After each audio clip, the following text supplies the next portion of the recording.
بسم اللہ الرحمن الرحیم۔ جس طرح گائے کی قربانی جائز ہے، اس طرح بھینس کی قربانی بھی جائز ہے،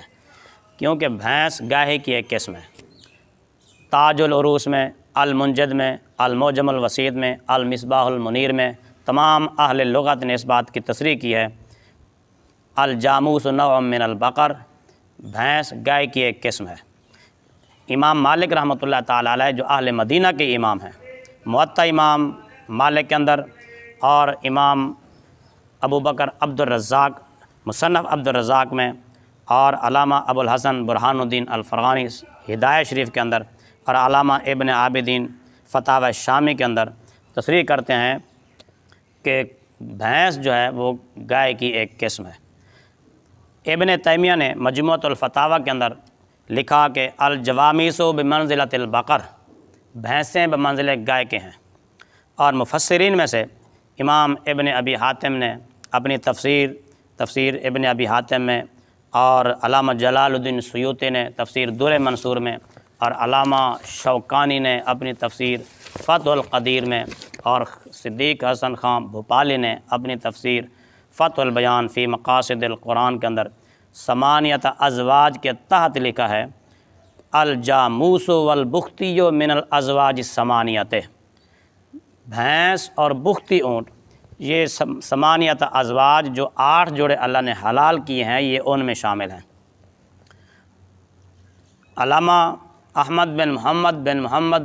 ابو الولید حلبی رحمۃ اللہ تعالی علیہ لسان الحکام فی معرفت الاحکام میں لکھتے ہیں الجاموس یجوز فی الضحایا والہدایا استحسانا، بھینس کی قربانی اور ہدیہ بطور استحسان جائز ہے۔ اسی طرح نذیر حسین دہلوی کے ایک شاگرد کے شاگرد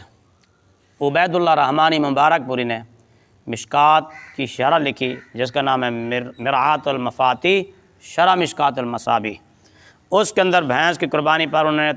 تفصیلی بحث لکھنے کے بعد خلاصہ اس کا یوں بیان کرتے ہیں من اطمأن قلبہ بما ذکرہ القائلون باستنان التضحیۃ بالجاموس ذهب مذہبہم، جس کا دل بھینس کی قربانی پر مطمئن ہو وہ مجوزین کے مذہب کو اختیار کرے اور بھینس کی قربانی کرے۔ ولا لوم علیہ فی ذالک، اس بارے میں اس پر کوئی ملامت نہیں، کوئی اعتراض نہیں۔ وہذا ما عندی، یہی میرے نزدیک حق اور سچ مذہب ہے۔ اور اسی طرح ایک کتاب ہے یہ علماء اہل حدیث، اس کے اندر ایک صاحب نے سوال کیا کیا بھینس کی قربانی جائز ہے؟ تو انہوں نے جواب میں فرمایا کہ بھینس چونکہ گائے کی ایک قسم ہے، بھینس اور گائے دونوں کا ایک حکم ہے، تو لہذا اس کی قربانی بھی جائز ہے۔ اور اس پر انہوں نے تفصیلی بحث کی ہے۔ تفصیلی بحث کرنے کے بعد لکھتے ہیں کہ اس میں بلکہ امام مالک رحمۃ اللہ تعالی علیہ، امام حسن بصری رحمۃ اللہ تعالی علیہ، اور امام عمر بن عبدالعزیز، امام قاضی ابو یوسف، امام ابن مہدی وغیرہ سب حضرات بھینس کو گائے ہی کی ایک قسم شمار کرتے تھے۔ اور اس کے بعد اسی ہی کتاب میں وہ لکھتے ہیں کہ قربانی بہیمۃ الانعام کے سوا کسی جانور کی جائز نہیں ہے۔ ہاں، بہیمۃ الانعام جو جانور ہیں قربانی میں بھی وہی ہو سکتے ہیں، اور بھینس جو ہے وہ بہیمۃ الانعام میں شامل ہے۔ لہذا جب بہیمۃ الانعام میں داخل ہے تو اس طرح وہ قربانی کے اندر بھی داخل ہوگی، اور بہیمۃ الانعام کی قربانی نص قرآن سے ثابت ہے، جس طرح کہ اللہ تعالیٰ نے فرمایا وَلِكُلِّ أُمَّةٍ جَعَلْنَا مَنسَكًا لِيَذْكُرُوا اسْمَ اللَّهِ عَلَىٰ مَا رَزَقَهُم مِّن بَهِيمَةِ الْأَنْعَامِ، کہ ہم نے ہر امت کے لیے ایک قربانی مقرر کی تاکہ وہ ان جانوروں پر ذبح کے وقت اللہ کا نام لیں جو ہم نے ان کو عطا فرمائے۔ اسی کتاب میں ایک اور سوال کیا گیا کہ بھینس کی حلال ہونے کی دلیل قرآن اور حدیث سے کیا ہے، کیا اس کی قربانی ہو سکتی ہے یا نہیں ہو سکتی؟ تو انہوں نے اس کے جواب میں فرمایا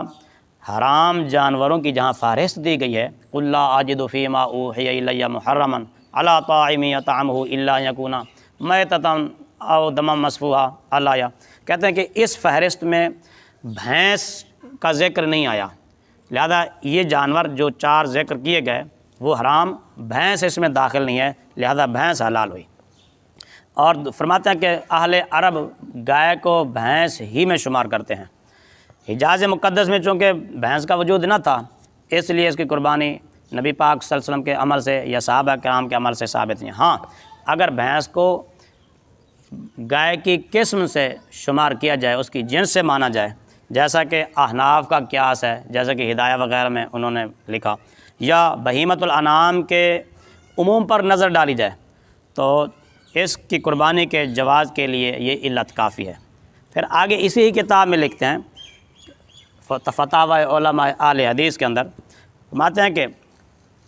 میں کہتا ہوں کہ بھینس کو بہیمۃ الانعام میں شمار کرنا یہ قیاس نہیں ہے۔ نص قرآن